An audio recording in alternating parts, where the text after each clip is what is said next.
Muito bom dia a todos. O que existe neste capítulo 5º, denominado Considerações sobre a pluralidade das existências, é uma única dissertação efetuada por Kardec.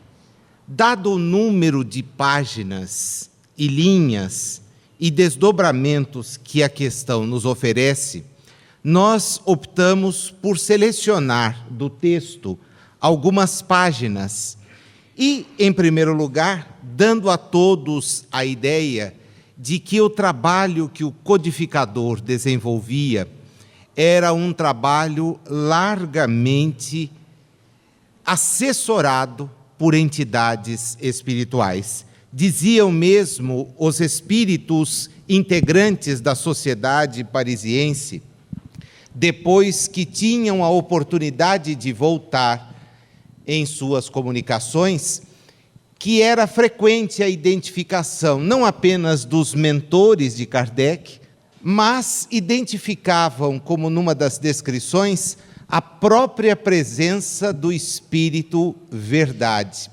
Aquele próprio que, dizendo a Kardec ter o interesse que ele lograsse êxito na sua tarefa, se dispunha a estar com ele uma vez por mês, pelo espaço de 15 minutos, 1/4 de hora, para que você, guardando suas dúvidas, me permita solucioná-las. Esta dissertação, portanto, que ocupa aí as páginas do Livro dos Espíritos, fecha todo o ensino acerca das reencarnações, da pluralidade das existências. E Kardec começa a sua abordagem exatamente invocando Pitágoras, porque para os que estudam a doutrina da palingenesia, foi Pitágoras o primeiro a, de certa forma, sistematizá-la em face dos seus seguidores.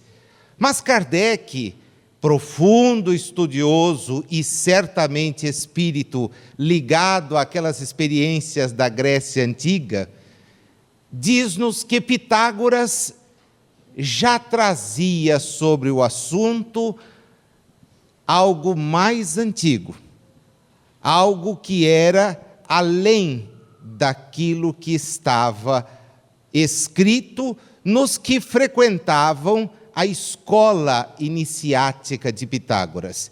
Ele desenvolvia na Grécia um processo de aprendizado no qual os espíritos que a ele acorriam como discípulos, ouvintes, eram chamados a refletir e a pensar. O mesmo processo será depois largamente utilizado por outros filósofos gregos, que terão a chance, assim, de proporcionar aos seus seguidores um estudo de imersão. Curiosamente, no livro Memórias de um Suicida, Camilo Castelo Branco, João e os outros, o professor Bellarmino, vão passar por um processo muito semelhante, sob a direção, seja de Teósforo, seja mais tarde, daquelas entidades da Cidade Esperança, que vão lhes permitir esta imersão, este parar, refletir acerca da grandiosidade, notadamente para aqueles espíritos saídos de Portugal nas condições em que saíram, fim do século XIX, via o suicídio. Era necessário mostrar o que para nós aqui já é quase que conhecimento comum, a realidade da reencarnação. Pitágoras, dizia-nos Kardec, não foi o autor do sistema da metempsicose. Ele o colheu de indianos, hindus, de egípcios. Aliás, os hindus chamam a atenção no livro Memórias de um Suicida. Eu vou usar aqui só esse parâmetro, mais uma vez, para mostrar que a doutrina da metempsicose, que os hindus atualmente ainda proferem, foi, de certa forma, trabalhada, melhorada, enriquecida, sistematizada pela doutrina espírita. Nós vamos entender isso já já. O fato é que aquele não era um ensinamento novo, ele estava presente desde tempos imemoriais. Por quê? Porque, estando reencarnado na Terra, guarda o espírito duas certezas que a lógica e o raciocínio vão comprovar: a existência de uma inteligência acima da nossa. É só a nossa pretensão que faz imaginar que o universo seja obra do acaso. Não o é. E segundo, a de que não estamos na nossa primeira e única experiência, mas que temos passado por inúmeras experiências que nos vão dando, assim, condições de avançar, progredir. É o que nós vamos passar a ver. O que não padece dúvida, registra Kardec, e é bom destacar, é que uma ideia não atravessa séculos e séculos se não tiver algo de sério, se não tiver um fundamento, se não tiver uma estrutura. É isto que ele nos quer despertar a atenção. Se tantos falam, haverá nessa multiplicidade de informações equívoco. Nós estaremos diante de informações que são informações sem sentido, sem lógica. Tudo aponta em sentido contrário. Agora é importante deixar muito evidente: os espíritos não endossam a teoria da metempsicose. O que é isto? É a possibilidade de um espírito habitar corpos de animais. Isto não é possível. É bem verdade que, às vezes, nós até encontramos criaturas cujo comportamento lembra o comportamento de certos animais. Pegue alguém nervoso, que esmurra paredes, que chuta portas. É o comportamento típico, como se ele fosse uma expressão animalesca. Mas isso não existe. Os espíritos enriquecem este ensinamento, dizendo-nos, a partir do instante em que ingressamos na condição de espírito, em que o princípio inteligente, que foi aos poucos sendo elaborado, recebe a assinalação com o fenômeno consciência, ele, a partir daí, não retrograda, ele permanece espírito para sempre. Ele inicia a sua trajetória da simplicidade para a angelitude, que estará entregue exatamente ao seu ponto, ao seu empenho. O que eles destacam, e Kardec faz questão de registrar isso na questão, é que, de um ponto de vista mais racional, mais acorde com as leis progressivas da natureza e mais em harmonia com a sabedoria do Criador, nós vamos retirando estes aspectos de superstição. Porque são isto. Pensemos que os hindus, nossos companheiros de humanidade, eu não diria hoje que este seja um ensinamento comum a todas as escolas hindus. Primeiro, porque nós precisaríamos ter um conhecimento acerca das inúmeras, mas são inúmeras mesmo, correntes do hinduísmo. E é algo que nos é, primeiro, inacessível, segundo, está distante. Mas, naquelas mais tradicionais e talvez menos de menor reflexão, ainda se acredita que espíritos que foram benéficos retornem a experiências físicas, ostentando notadamente, como é frequente em algumas daquelas escolas, o corpo de um animal como a vaca.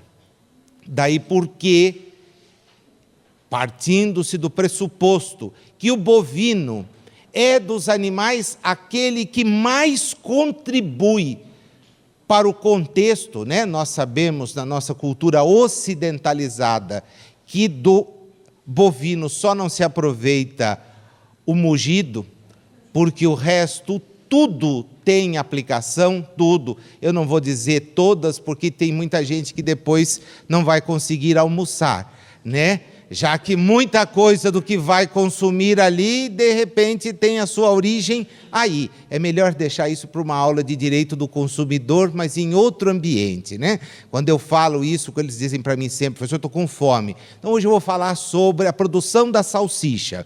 E aí falo, professor, a fome passou. Ótimo, atingiu o objetivo. Porque quem está com fome não quer saber de assistir aula. Mas o fato é que eles, tendo essa visão, colocam os parentes que evoluíram dentro deste critério, dentro desta progressão. As sogras, particularmente, ocupam estes corpos, né? Porque são criaturas extremamente assim, conciliadoras, amigáveis, então voltam a ocupar corpos assim, de bovinos que podem nos ajudar amplamente, né? Eu sei que você pensou que fosse outro animal, mas isso é uma maldade no seu pensamento, tá? Reconcilia-te com teu adversário enquanto estás a caminho, tá bom? A palavra é de alguém, então se harmonize, fique ali numa boa, porque não pense bobagens, não vai te ajudar em nada. Segue Kardec dizendo-nos, e a partir de agora, ele vai desenvolver toda uma análise. Primeiro porque ele pede aos seus leitores, esqueçam os espíritos. Esqueçam. Eles trouxeram uma informação racional? Esqueçam. Não vamos acrescê-los. Vamos excluí-los do nosso raciocínio. Agora vamos pensar. A doutrina espírita vem no momento em que o homem deve, pode e precisa pensar. Até porque, quanto mais pensarmos, maior é o grau da nossa responsabilidade. Esta é a questão, esta é a chave do problema. O grau da nossa responsabilidade, do nosso comprometimento. E ele, abordando então a questão, diz, eu vou isolar esse elemento que vocês podem entender ser um elemento místico. Muitas vezes as pessoas nos fazem esse tipo de abordagem. Centro espírita, mas essas coisas de acreditar, ninguém aqui acredita. Não é esse o nosso objetivo. Nós estamos aqui para saber. E o primeiro ponto que precisamos saber, o mais importante dos pontos, é aquele que muitas vezes nós recusamos. A de que somos espíritos. É por isto que estamos aqui. Não é para ouvirmos os espíritos. O que eles fazem em relação a nós é nos instruir, nos orientar, nos relatar os seus exemplos, de tal sorte que, sendo espíritos como somos, nós temos seríssimas responsabilidades. E é justamente pensando nisso que ele começa então o raciocínio. Vamos pensar? Olha, certas pessoas repelem a ideia da reencarnação. E por quê? Porque elas dizem, essa ideia não me é conveniente. E não é mesmo, porque há um grave compromisso em saber isto. Há um grave compromisso em saber que reencarnaremos. Mas ele então vai adiante para nos perguntar, escuta, será que Deus vai querer a nossa opinião ou precisa dela para regular o universo? Que tola pretensão, que tola conclusão. Nós não temos condições de entender o mundo em que estamos. Não sabemos do mundo em que estamos. E estamos nos referindo, às vezes, ao mundo eminentemente físico. Que domínio da ciência pode nos dar a certeza sobre o físico? Estão aí as pesquisas da medicina, a todo dia, em todos os dias, quebrando paradigmas, parâmetros de conhecimentos precedentes. Todos nós questionamos os médicos, profissionais da área que frequentamos, acerca do seu aperfeiçoamento. E por que eles necessitam de tal aperfeiçoamento? Porque verdades de ontem, hoje, estão superadas.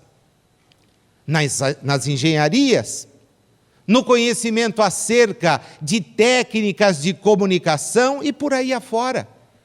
Pois se o homem não consegue entender as coisas que ele mensura, que ele pesa, que ele avalia, como vai entender as coisas das quais ele está distante? Como? Como ter essa pretensão? Imagina Deus pensar numa coisa dessa. Fico aqui com a questão de número 10 do Livro dos Espíritos. Imagina nós tentarmos entender a divindade. Quando não conseguimos ainda olhar o nosso próprio umbigo e queremos dar palpites e emitir opiniões judiciosas. Emitir opiniões que condicionam comportamentos alheios. Ora, é necessário maturidade. De duas uma, se pergunta Kardec. Ou a reencarnação existe, ou não existe. Se existe, nada importa que os contrarie. Terão que a sofrer, sem que para isso lhes peça Deus permissão. E eu vou voltar aqui mais uma vez às obras mediúnicas. A André Luiz, quando nas páginas de Missionário da Luz, tendo a companhia de Alexandre, se dedica a preparar a reencarnação de Sigismundo, e encontra naqueles espíritos nela envolvidos sentimentos ásperos de aversão pregressa. Por quê? Porque eles entre si haviam cunhado sérios problemas. Haviam se agredido de tal forma que a simples lembrança, está lá nas páginas, de um deles em relação ao outro, gerava um grande desequilíbrio. São, às vezes, as sensações experimentadas nos processos de gravidez que muitas vezes vivenciamos nas nossas casas, em que a simples notícia da gravidez já coloca a mãe em estado de alerta. Muitas vezes numa gestação todinha de absoluto cuidado, e que experimenta aversão a todos que a circundam, retratando os sentimentos que vão naquele espírito que ali está. Outras vezes é o contrário, é a aproximação, a conciliação. Ora, este processo, para nós espíritos ainda infantis, adolescentes do ponto de vista evolutivo, é processo necessário, mas doloroso. Porque precisamos repassar experiências, e muitas vezes as repassaremos ao lado de pessoas com as quais não nos afinizamos, não nos damos bem. E aí? Mas será que Deus vai pedir contas para mim? Olha, a lei é a lei. E o espírito, quando cai em si, pede. E pede oportunidades reencarnatórias difíceis, porque ele quer progredir. Este é o desejo do espírito, progredir, avançar. Se credes, diz-nos Kardec, num futuro qualquer, certo, não admitis que ele seja idêntico para todos, porquanto de outro modo, qual a utilidade do bem? Na segunda frente da sua observação, ele nos vem chamar a atenção para o seguinte: examinando a probabilidade ou examinando a nossa conduta, fica fácil identificar, sem ser até profundo no seu raciocínio, tá? Bem simples, que tem pessoas muito melhores do que somos. E são muito melhores do que somos, não pelos títulos que ostentam, porque os títulos todos ficam no túmulo. São melhores pelo bem que praticam, pelo amor que exteriorizam. E não vamos encontrá-los nos grandes lugares, não, morando em residências confortáveis, repletas de luxo. Vamos encontrá-las no meio dos que precisam, porque egoisticamente nós costumamos nos enclausurar distantes desses problemas. Os espíritos dedicados ao bem nascem onde este bem pode ser efetivo. E muitas vezes, nos ambientes em que convivemos, em que vivemos, a hipocrisia é o efetivo. Não é a prática do bem. A pessoa te tem a maior consideração, às vezes, pelo cargo que você ostenta. Deixe-o amanhã para ver se te cumprimenta no elevador. O camarada faz questão de te saudar na rua pelo destaque e a projeção que você tem. Pise na bola para ver se ele não vira as costas. É a hipocrisia a moeda de troca num mundo em que as pessoas são contadas pelo que têm, pelo que ostentam, por aquilo que demonstram. Agora é isto que o Espírito quer? Meus amigos, sejamos maduros. Evidente que não. Então eu me comparo com criaturas que voltaram à reencarnação em pobreza extrema e que fizeram tudo repartindo o seu tempo, as suas horas com o semelhante. Ora, desencarnadas amanhã, elas estarão em condição pior do que a minha? Só a nossa cegueira pode nos fazer pensar assim. Evidentemente que tais criaturas estarão muito melhores do que nós estaremos. Porque a pergunta, de que vale então ter feito o bem? De que vale? É melhor voltar para casa e viver na ilusão. Sofreis, continua ele, não sois tão felizes quanto poderíeis ser, ao passo que diante de vós estão seres que gozam de completa ventura. Quereis mudar na deles a vossa posição? Certamente. O que eu tenho que fazer? A resposta é simples, quase nada. Recomeçar a experiência encarnatória. Recomeçar.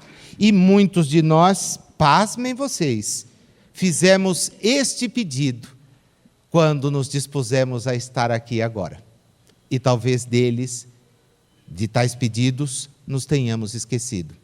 Nós apresentamos aos nossos mentores, aos nossos tutores, né? E lhes dissemos, olha, por favor, eu olhei aqui a minha ficha, e esta ficha está em nós, né? Quer dizer, na realidade espiritual somos assim desnudos.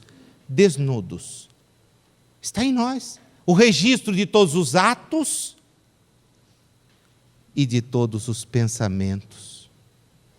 Em nós. Não está em nenhum lugar. Daí porque os espíritos, como demonstra a literatura Ivone Amaral Pereira, André Luiz, Chico Xavier, o espírito se desnuda perante os seus maiores, que olham e dizem, diante de tudo isto, você precisa realmente... E aí nós pedimos, olha, eu quero efetivamente uma oportunidade para ser melhor. Devolva-me a chance reencarnatória de tal sorte que eu possa, através dela, evoluir. E a gente volta então nos mesmos grupos de familiares, contando com o concurso de amigos, sim, mas também contando com o concurso de adversários. E qual é a nossa atitude? Qual é o comportamento esperado? Em primeiro lugar, o da conciliação, o da reconciliação. Mas acho que não é assim que funciona. A regra é que a gente aprofunda os atritos entre irmãos, entre criaturas que precisam aprender a conviver para poder avançar. A nossa dificuldade é muito grande. Mas a bondade divina nos dá a chance, de recomeçar. Voltemos. Raciocínios religiosos por aí, simples demais, para um homem que não é o homem que pensa, é para um homem que ainda troca favores. Até dizem que Deus nos castiga irremediavelmente, mas isso não sobrevive à razão. Não sobrevive à razão, é só pensar. Às vezes as pessoas me perguntam, olha, por que tal igreja, aquela outra, está vazia? Porque falta conteúdo. E o homem que estuda, que pensa, não pode entender que alguns poucos anos que sejam, o conduzam à condenação, ou o levem à beatitude, sem esforço. Os espíritos são categóricos. Emmanuel, em O Consolador, nós lembrávamos ontem, nos chamava a atenção entre crer e iluminar-se. E ele diz, acreditar, qualquer um acredita e em qualquer coisa. A prova disso, as bobagens que a gente ouve por aí. Mas você acredita nisso? Eu acredito. Eu li aqui no meu horóscopo, diz hoje você saia com roupa azul turquesa, não sei se tem, azul turquesa, eu chutei aqui, mas não trouxe o horóscopo, tá? Será que ele leu dele? Desculpa, eu não tenho nem noção do signo, mas de qualquer forma, olha, é uma coisa fantástica, deve ser. Nada contra, mas não me peça para ser a favor. Nada contra, mas nada a favor. Então pensemos, o homem que pensa, ele tem que imaginar que as coisas são um pouquinho mais além. Ele quer que nós nos empenhemos, porque essa distribuição de favores fácil, é uma distribuição de favores fácil que os homens criaram. Quem é que põe alguém no céu e em posição de santidade? Um homem. Não é nem Deus, é um homem. Daí que não dá para acreditar que esteja com essa bola toda. Que isso? A santidade é algo que exige efetivamente santidade. E não desejo. Precisa de efetividade. Dar-se-á que Deus, que é a clemência mesma, seja mais inexorável do que um homem? Será que Deus, que é para nós o protótipo, o desejo de toda justiça, teria o comportamento da justiça, entre aspas, humana? Não. Há muito tempo eu costumo insistir com os meus alunos, e às vezes sou meio voz vencida, que nós não temos justiça, nós temos poder judiciário. Ideal de justiça é divina. Entre os homens nós temos regras que os juízes, que as estudam profundamente, procuram aplicar a casos concretos, seguindo nem tanto a sua própria intuição, já que as margens de manobra são pequenas, seguindo que os preceitos legais mutáveis, na medida em que a sociedade evolui, contemplam e estabelecem. É um ideal de judiciário, de julgamento, de resolução de atritos, justiça divina. Agora vamos nos curvar a isso. Deus, a clemência mesma, nos condena à perdição depois de uma encarnação? E se é uma encarnação que nós retornamos num corpo que nem nos permite contato com os demais, como é que fica? Como é que fica? Ah, para esses Deus abre o céu.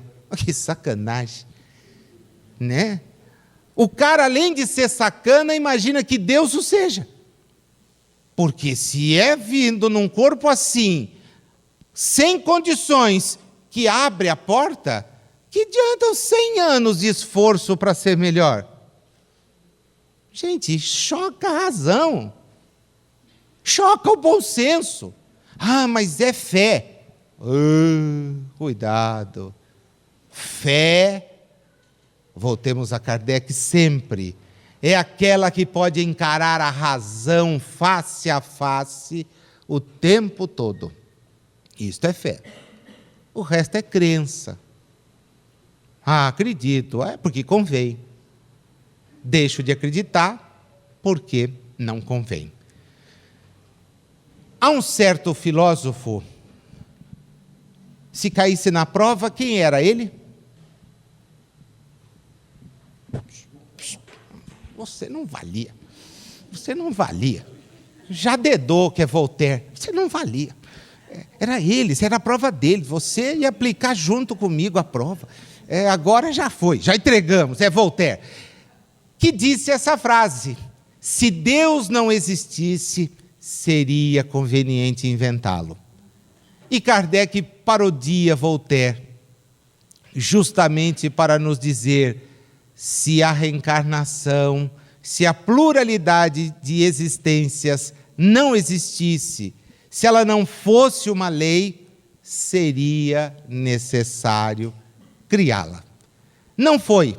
Não foi. Por quê? Porque desde que os espíritos reúnem condições de se expressar acerca de pontos que dizem respeito à sua vida como espíritos, não às existências, nos afirmam a prevalência de ambas as situações.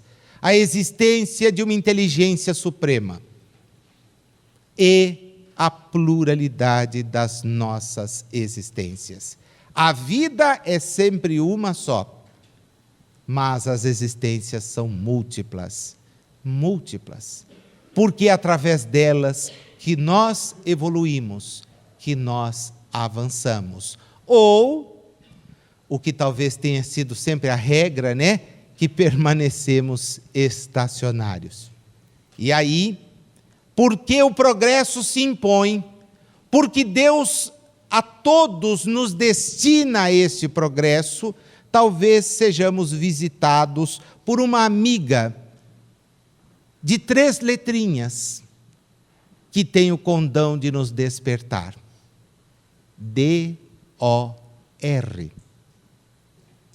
E tem muita gente que bate a porta do centro espírita trazida pela D-O-R. Eu não vou fazer estatística para não ter problema agora. Se eu pedisse, erga a mão quem chegou aqui, nossa, o povo ia ficar assustado, né? Porque ia olhar para o vizinho e falar: você também? Eu também. E você? Eu também.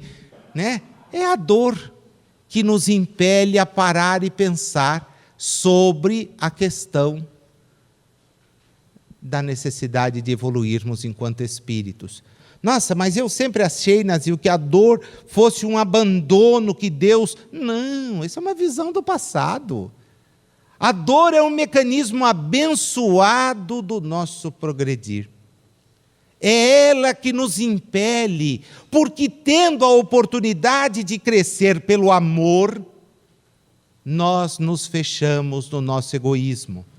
E justificamos o amor e outras coisas pelo orgulho, às vezes, para aqueles que estão à nossa volta. A dor nos impele, nos faz então cair a ficha. E tem muita gente que toma contato com verdades que de há muito já deveria ter dominado, quando é justamente atingido pela dor. Porque a partir daí, então, é como se as realidades se abrissem, reabrissem, e o Espírito, então, toma ciência. São poucos os que entendem a dor assim, a grande maioria reclama. Faz até pactos. Se o Senhor me livrar disto, eu prometo que venho todo domingo aqui ouvir o Gordo, por pelo menos 8 semanas, né? E se eu tiver mérito, venho assistir o Richard na segunda, porque aí precisa ter mérito, né? Comigo é penitente, com o Richard é quem tem mérito. Mas eu venho ouvir aqui, né? Mas por 8 semanas, em 8 você me garante, né? Faz até essa pergunta para o entrevistador, em 8 está tudo garantido? Tá? E vai tomar passe com o celular ligado, na esperança de que, né, seja retransmitido. Aí toca e não sabe o que fazer com ele. Esqueceu, né? A gente tem avisado aqui durante a semana, esqueça o celular em casa. Ou na bolsa desligado. Por favor, mas leva o celular no passe. E aí toca aquelas músicas simpáticas, né? Fantásticas, suaves, né? É o sonata, não, é aquele, sabe aquele que faz aquela coisa, daquele jeito, o sujeito toca. Ou então o famoso, famigerado, olha a mensagem, né? E me arrepia. Se não há reencarnação, continua Kardec, só há evidentemente uma existência corporal.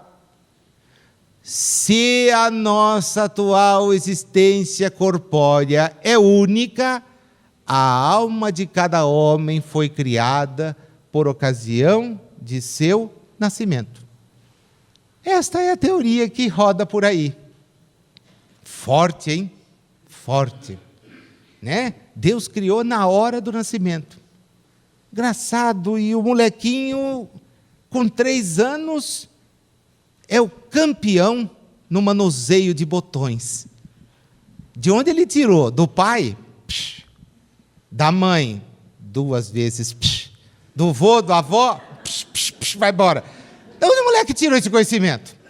Diante das ideias inatas que nós vimos aqui, e pelo amor de Deus, vou voltar no assunto, porque tem espírita que às vezes não entende, que ideia inata não é lembrança do que eu cursei no banco escolar da última encarnação. Ideia inata são conquistas valorosas do espírito, notadamente no terreno moral. Porque escola, meus amigos, no mundo, não é um problema de hoje, do século 21. É um problema de sempre. Até porque os excluídos da escola sempre foram a maioria. Os incluídos na escola talvez sejam os mesmos que ainda detêm privilégios nos nossos dias. Então, como é que eu vou lembrar de matemática? Basta a gente pegar a prática comercial. Como é que era vendida a banana no século XIX? Você sabe? Tem uma... Não lembra de lá, quando esteve? Bom, vou dar uma noção, tá? Era vendida por penca. Pegou o cacho, arranca uma penca, eu quero comprar uma penca, e o camarada te dava a penca. Depois, convencionamos que deveria ser por dúzia. Me dá uma dúzia de bananas. E quando a gente era amigo do verdureiro, ele dava uma dúzia de 13. Às vezes a gente ficava de olho, isso é coisa de pobre, como eu sempre fui, né? Ficava de olho, agora eu vou falar de pobre e gordo, vai entender rápido. A banana Felipe, lembra da Felipe, aquela? Então eu ficava doidinho olhando, tem, a Felipe tem. E minha avó dizia, você pode, sua irmã não. Eu falei, por quê, vó? Ah, porque vai nascer gêmeos. Da onde, vó? Ah, se comer banana Felipe. E ela dava uma gargalhada, né? Como dizer assim, passei a bobagem para ele e ele não acreditou. Ela ria, porque ela sabia que aquilo era uma bobagem fenomenal. Mas a gente contava. Depois veio o capitalismo e hoje você compra a banana por quilo. por quilo. Esse é o capitalismo. Ele ganhou tudo, tudo, até você comprar as coisas por quilo e pagando a embalagem. E você sai feliz, olha, comprei aqui esse quilo de banana, que traz quantas? Dependendo do tamanho, 8, 5, né? Se for daquela hiper, super extra, às vezes só 2. E você leva aquilo e faz um almoço em casa da banana, né? Mas é esta questão que nos vem à mente quando temos que refletir, não a banana, sobre a questão reencarnatória, né? Eu tenho que parar e pensar e entender da logicidade do ensinamento que este preceito divino, dessa lei, nos faz compreender, nos faz avançar. Sigamos com Kardec. Não há meio termo. Ou a alma existia ou não existia antes do corpo. Se existia, qual a situação? A sua situação. Tinha ou não tinha consciência de si mesma? Se não tinha, meus amigos, é como se não existisse. Veja como ele é lógico, racional, ao extremo.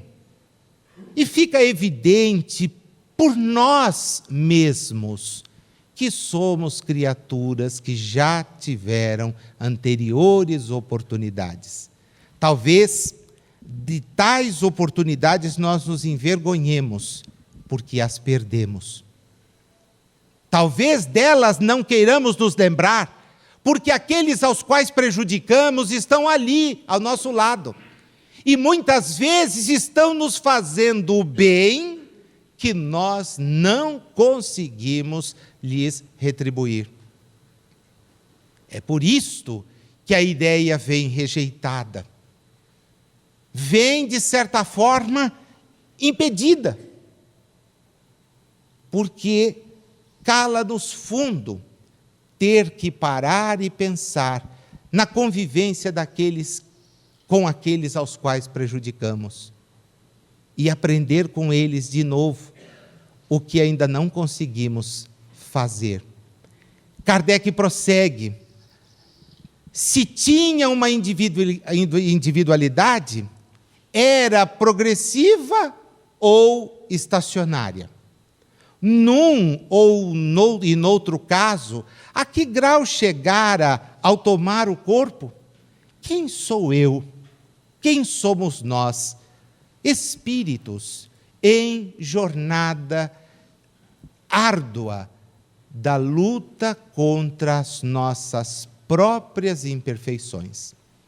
Estes somos nós, que pedimos a oportunidade de voltar, de ter uma nova chance, de reencarnar nos grupamentos que prejudicamos ou que pudemos ajudar. Na primeira hipótese, para reparar, na segunda, para ajudar mais ainda. E com isso avançarmos, sermos úteis, porque não há em toda a ideia de divindade e dos espíritos evoluídos que a assessoram, vide Jesus, inércia, sentimento de comodismo, sentimento de doce-farniente, não há. A dedicação intensa e extensa, porque há um trabalho imenso a ser realizado, que é o trabalho de conduzir os espíritos todos a situações cada vez mais aperfeiçoadas. Olhemos o universo, a casa do ponto de vista físico que o Pai nos oferece. Imaginemos agora a sua compreensão do ponto de vista extrafísico. Quanto temos a conhecer? Não nos anima, aqui encarnados, o desejo de viajar, de conhecer cidades distantes, de tomar contato com outros posicionamentos e ensinamentos? Muitas vezes somos atraídos até pela lembrança do passado. Queremos voltar aos países que nos acolheram outras vezes. Não sei por que sinto um desejo tão grande de ir ao Egito. E a gente que não tem a experiência ali pergunta, mas para ver o que lá? Ah, você não sabe. Não sei mesmo, não passei por lá.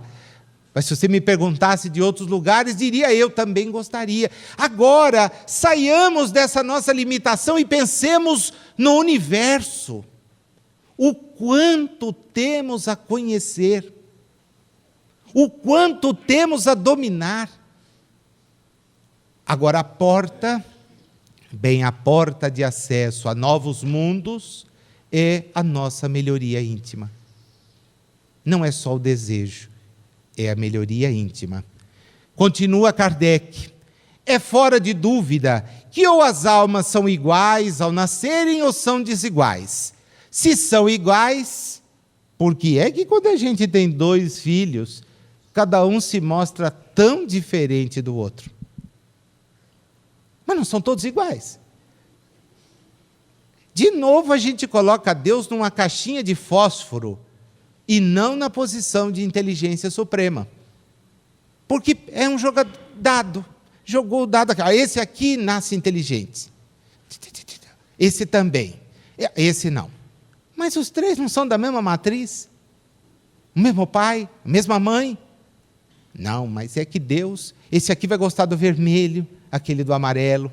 Esse vai torcer para isso, o outro vai torcer para aquilo.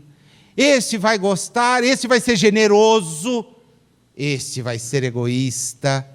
Gente, botar Deus numa caixinha de fósforo é complicado. É a inteligência suprema. A causa primeira não pode ter a visão que temos. Se as almas são desiguais, é que Deus as criou assim. Nesse caso, porém, por que a inata superioridade concedida a algumas? Por quê? Certas criaturas se mostram tão generosas.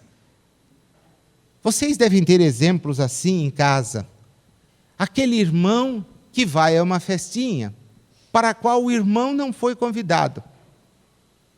E volta de lá trazendo um pedaço de alguma coisa, escondidinho no bolso para o irmão. Acho isso tão bonito. Quando ele já não questiona quem convidou. Meu irmão não pode ir? Ah, é só para da nossa turma. Acho que eu não vou poder ir. Esse desejo de estar próximo, de ser útil. Tem criaturas assim, que se despem da roupa que tem. Mamãe me contava que meu pai, cuja encarnação foi muito curta, 26 anos, e ele retornou à realidade espiritual, vitimado por um problema de saúde que até hoje não encontra solução. E mamãe dizia assim, o seu pai era um problema, porque, veja a visão que ela tinha, né? Batia alguém na porta pedindo uma roupa. Mas ele entrava no guarda-roupa e a primeira camisa que ele encontrasse, a primeira calça que ele encontrasse, ele dava. E minha mãe ficava apavorada. Disse, não temos. E ele foi, pegou e deu. Entregou. Não perguntava. Tem gente que está guardando no guarda-roupa coisa que não vai usar nem na outra encarnação. Aí você descobre o espírito generoso, desprendido, porque somos meros depositários do que temos. Ninguém é proprietário de nada. Se desencarnássemos nesse instante coletivamente aqui, iríamos despertar na realidade espiritual em tempos completamente diferentes. Mas vamos admitir que daqui uns 10 despertassem no mesmo tempo. Olhássemos uns para os outros e nos perguntaríamos onde estão as coisas pelas quais tanto nos debatemos. Ficaram onde devem estar, e mesmo assim por tempos razoavelmente longos ou não. Somos o bem que praticamos. ou o mal que insistimos em manter. Só isto. Só isto. E meus títulos? E minhas posições? Amigo, fazem parte do passado. Aqui, o título que mais se pede e se almeja é o de irmão. Isto os Espíritos registram. O de irmão.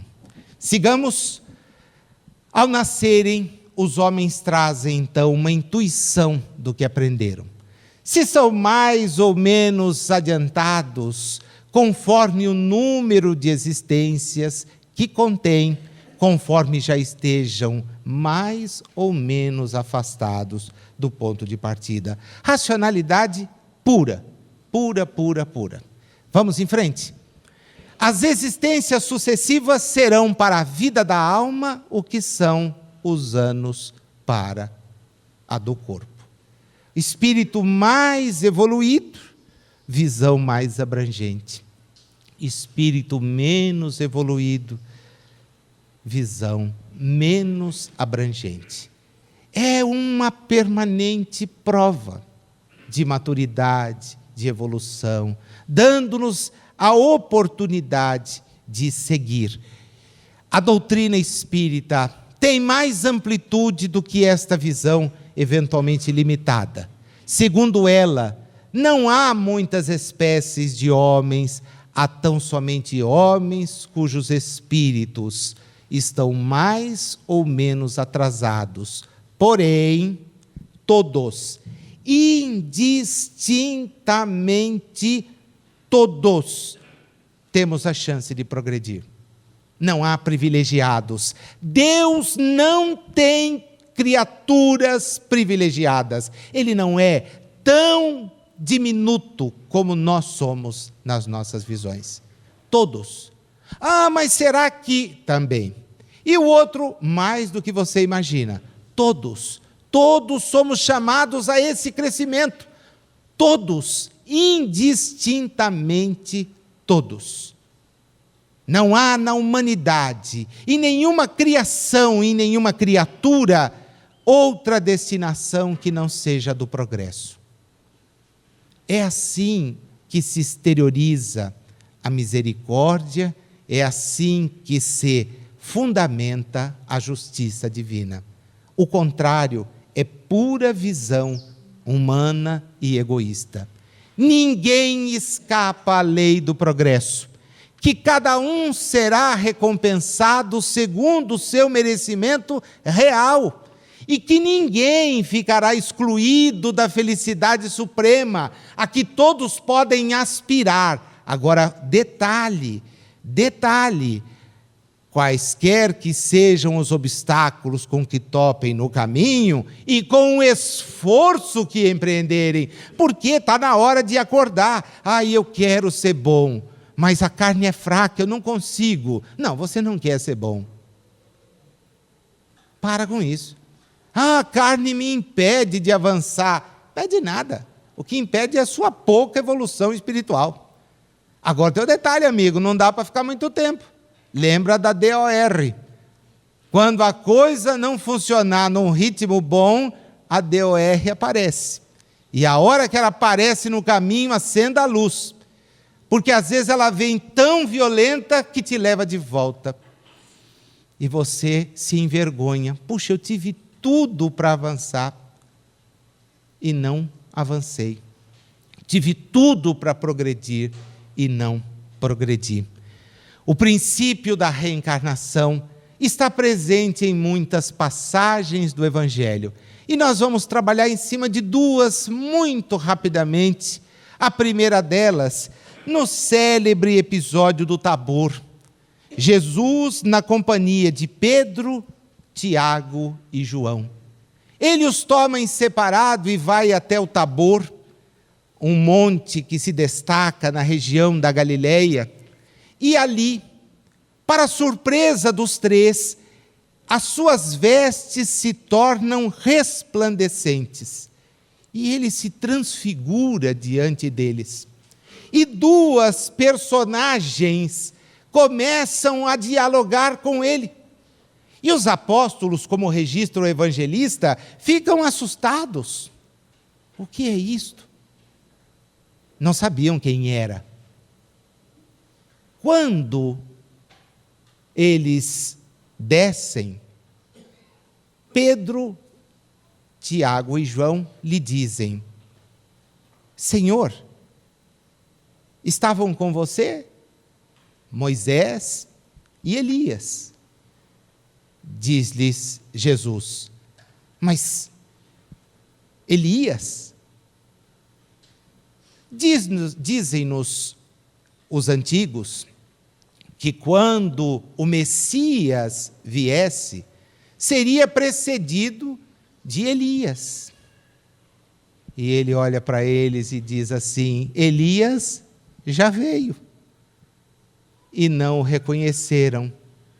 E o evangelista, quando as pessoas dizem que a Bíblia não fala de reencarnação, leem o que querem, não leem o que está. O evangelista diz lá com todas as letras.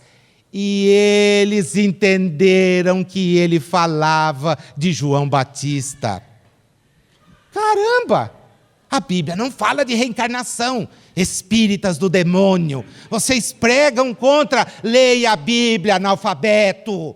Olha lá, porque está em todas as letras. Jesus disse isso. E o evangelista anota. Procura no seu exemplar. Volta em casa vai atrás olhar, está lá. Não é invenção minha, não. E olha que eu procurei em pelo menos umas 12 versões de Bíblia, para ver se alguém tinha tido a coragem de arrancar. Ninguém arrancou. Católica, de denominação A, B, C, D, francesa, King James, onde vocês quiserem. Eu já fiz essa pesquisa violentamente, fui pegar o mesmo versículo. Está todos, muda só a redação. E eles entenderam que era João Batista, que já tinha morrido como João Batista, e estava ali como Elias.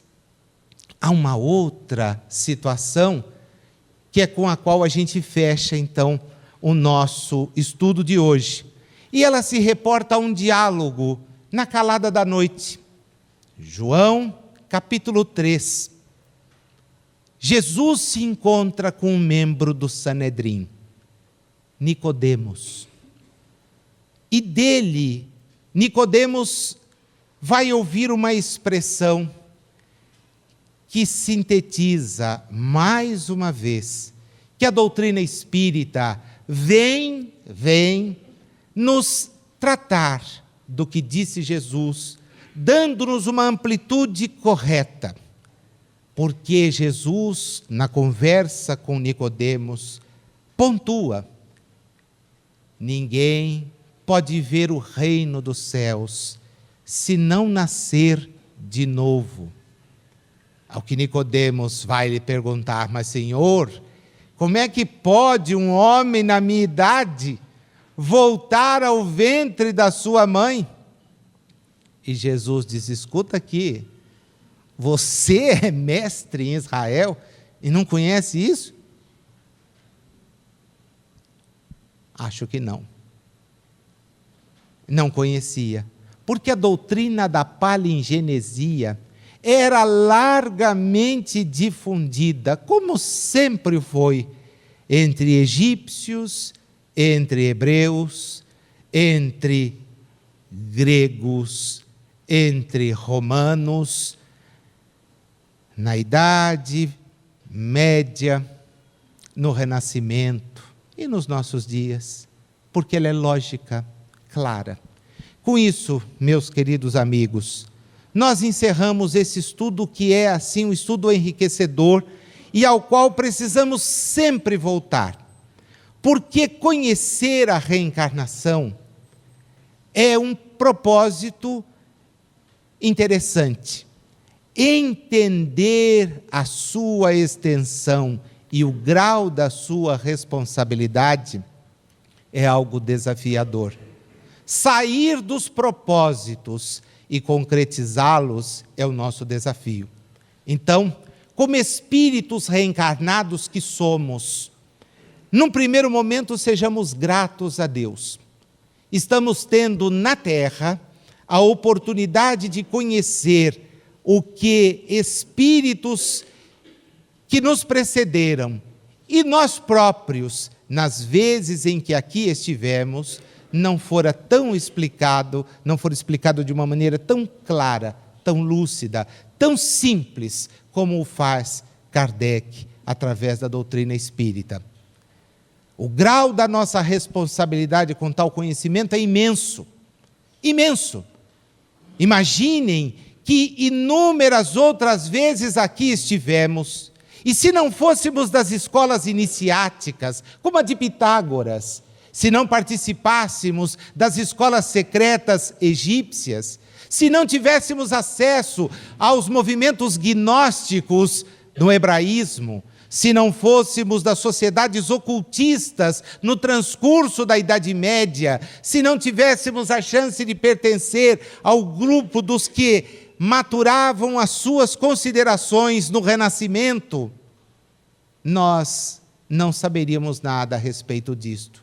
Teríamos uma vaga intuição. É o que as pesquisas registram. As pessoas têm uma leve intuição e acham que isso é tão claro, tão lúcido. A gravidade é que hoje, para a nossa encarnação, para mais uma oportunidade, nós temos a chance de parar e pensar. E, acima de tudo, de nos esforçarmos por pôr em prática tão precioso ensinamento. Está aí a questão de número 222.